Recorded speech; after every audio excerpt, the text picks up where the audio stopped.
So the Destiny 2 beta has come and gone, and I have not had a moment's peace to sit down and put all my thoughts together. Was it a success? Did it achieve its goal? Was it a flop? Was it great? Was it bad? I don't know. Well, you know, we're going to talk all about it in this video, so strap in, folks. So let's backtrack a little bit and talk about the Destiny 1 beta, right? Okay, what's the purpose of a beta?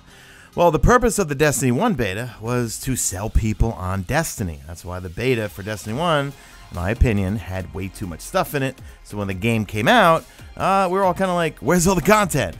Destiny 2 is a completely different animal because its goal, and remember, this is all my opinion, I'm generalizing.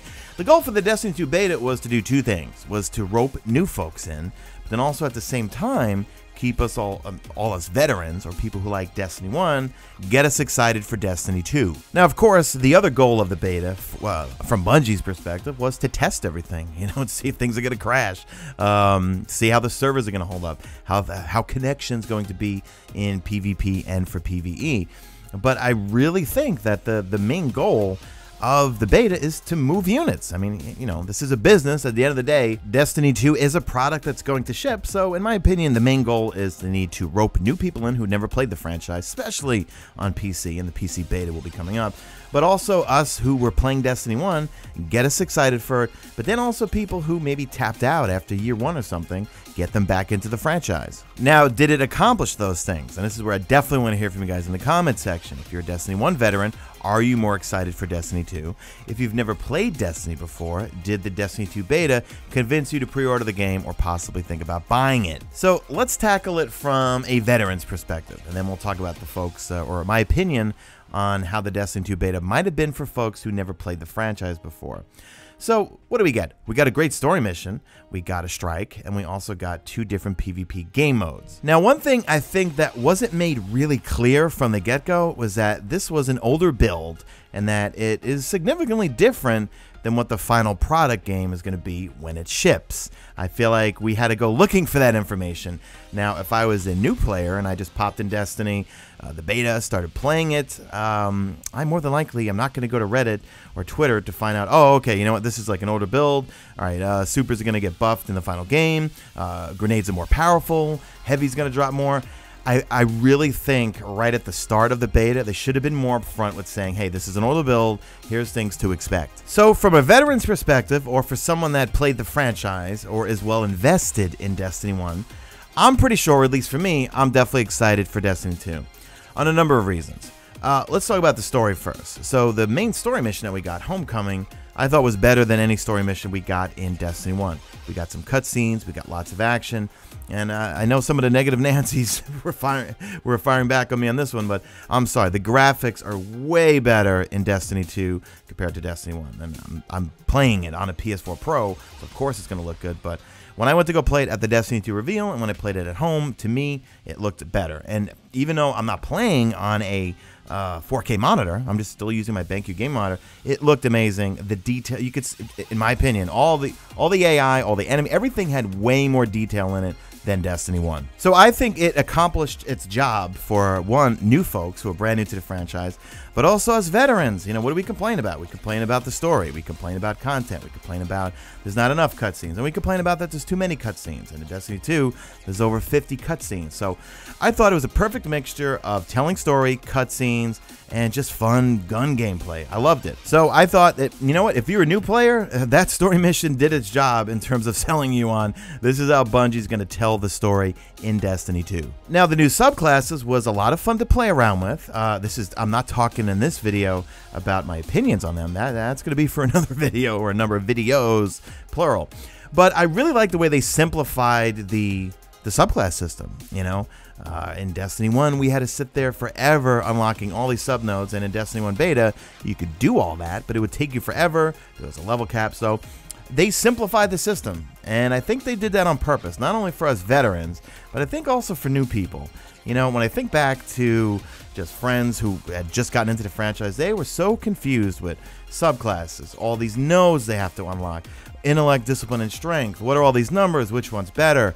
I think they simplified the whole system with regards to not only the subclass nodes, but also the whole resilience, recovery, agility, all that sort of stuff. I think it's much better than Destiny 1. Now, the Inverted Spire Strike, I loved it. I thought it was a lot of fun. It was a perfect amount of time. It wasn't too short, wasn't too long.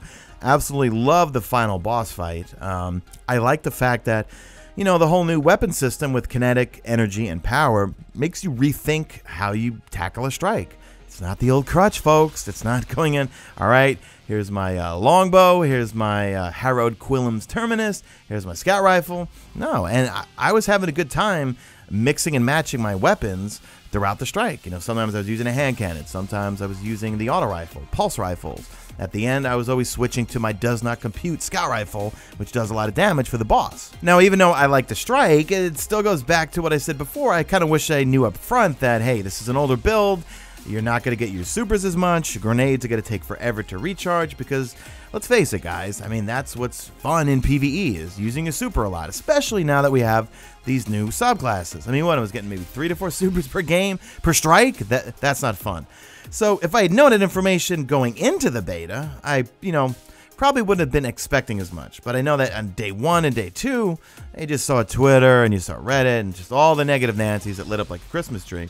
Including myself being like, well, I like the strike, but this whole lack of supers and grenades, it's not very fun. And heavy ammo's not dropping. Well, if I had known that, hey, this is an older build that will be addressed in the final game, I would have felt a little more comfortable playing it. But as just overall, the strike was fun. But I think from a new player perspective, for PvE, in my opinion, they should have quarantined off a part of Nessus and gave us some of the patrols, okay? To me, that's going to be a big selling point in Destiny 2, especially for new folks. Well, especially for people coming back to the franchise, especially for us veterans. Or at least, you know, maybe I'm just speaking for myself, okay?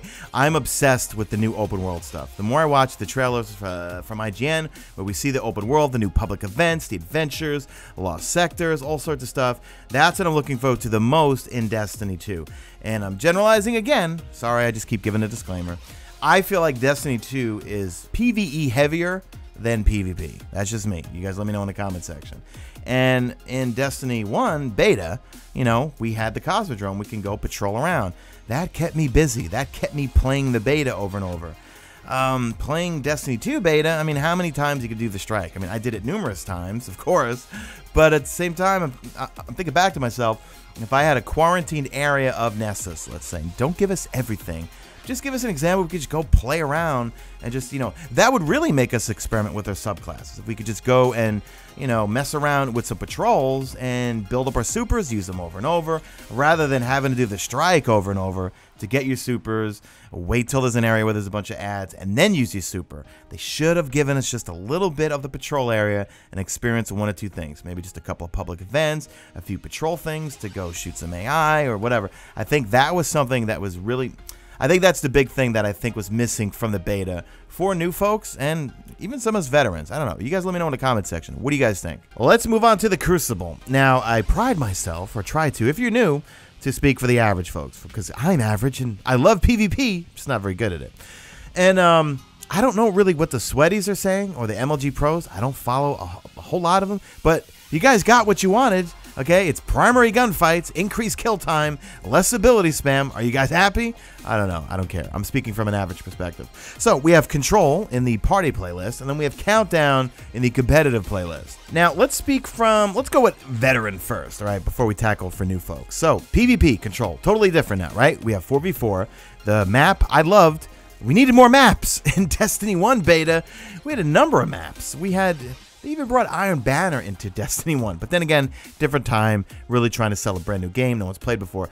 They should have given us more maps. That one map got so exhausting playing over and over.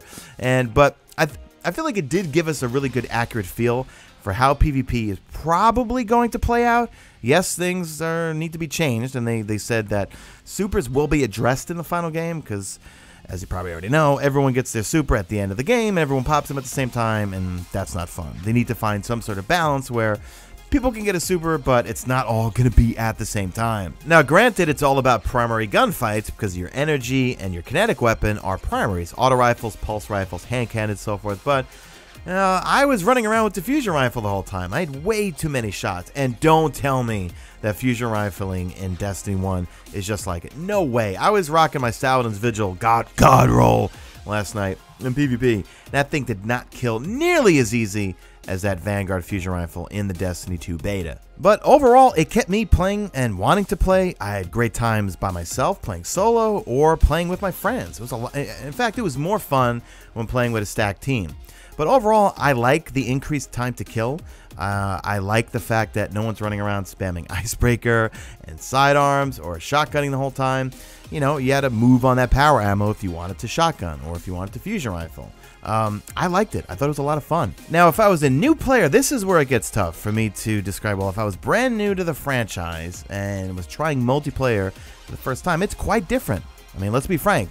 A lot of the other multiplayer games out there, like Call of Duty, right? Of course, I have to reference them. Everything is insta-kill. Then you play something like Battlefield 1, it is a bit different. See, I mean, I come from Killzone Shadowfall. Way different time to kill. But overall, I don't know. If you were new, let me know what you guys think in the comment section. I think it gave a pretty good representation of what PvP is going to be like in the final game. Obviously with some tweaks with regards to abilities, supers, and things like that. But more than likely, the weapons and the time to kill and all that, that's probably going to just stay as is. Now, Countdown, the competitive game mode, I loved it when rolling with the team. When I tried to play it by myself, I absolutely got destroyed. And it makes sense. That's what that game mode, that's what that playlist is for people who are communicating, people that are rolling stacked, and people who are sweaty. So overall, Countdown was so much fun. I love the map, but I had to play with other people. If I was by myself, I got destroyed every time. So that's all I've got for this video, guys, for the hashtag made it to the end crowd. Let me know in the comment section what you guys think, whether you like things or you didn't like things, and I'll probably do some other videos on thoughts on the subclasses, especially the Hunter. The Hunter is who we need to have a serious talk about. From playing on the Hunter, Arcstrider, and Gunslinger a lot, in PvE and PvP for that matter, they're going to need some work, and we'll talk about that in another video. So anyway, Babble mode's been engaged because I never script videos. Anyway, that's it, guys. Do me a favor. Drop a like at this video only if you see fit. Follow me on the Twitter at Mesa Sean. Check out my stream. Usually and always on YouTube, and that's it. I'm out of here like Vladimir.